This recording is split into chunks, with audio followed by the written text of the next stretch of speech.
In the last week, we saw a 60% increase in people calling our centre, really telling us that they have lost employment. They, again, have no food to put on the table, and they're really, really worried about what to do. Many people lost work because they are part of a casualised workforce. They were only just getting back on their feet after the last lockdown, as we have come through COVID for more than a year now. So to go into lockdown again really affected people. Some of our staff talk about people having a sense of hopelessness, because when will they ever find work?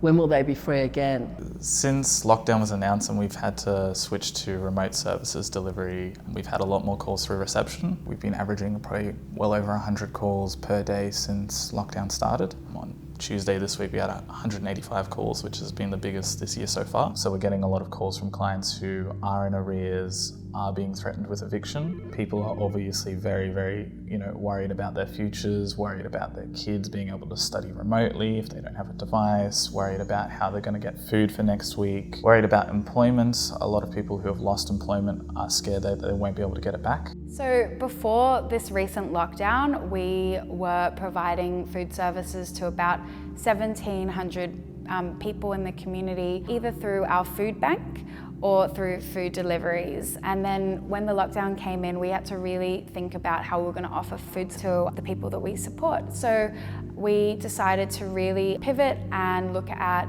providing supermarket vouchers to people seeking asylum in the community.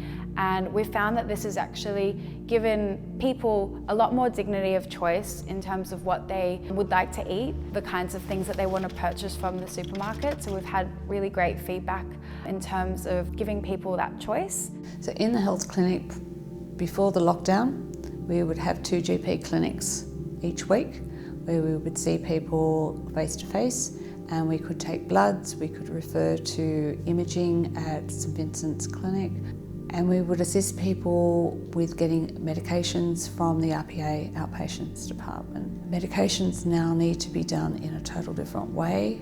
It's not safe for them to come over to Newtown to get their medications, so we've had to think of other ways of assisting them get their medications. But we do a lot by telehealth. We are reaching out to a lot of our people seeking asylum to even check on their welfare, to check that they have the medicines that they need, how they're feeling. People seeking an asylum in the community really are more vulnerable to social isolation, so we're really looking at providing opportunities for people to connect with each other. We've seen the demand for English classes really rise during lockdown for a number of reasons really. I think because some people who were previously in work and couldn't attend English classes in the past have had their hours reduced, or they've lost their work.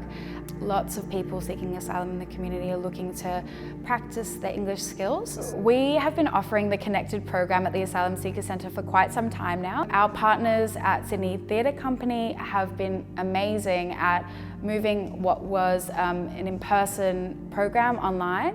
I think the volunteers are always ready to do whatever it takes to help the centre. Look, people seeking asylum, especially now during the lockdown, they've been contacting us to request laptop devices and mobile phones, tablets, because they're really proactive.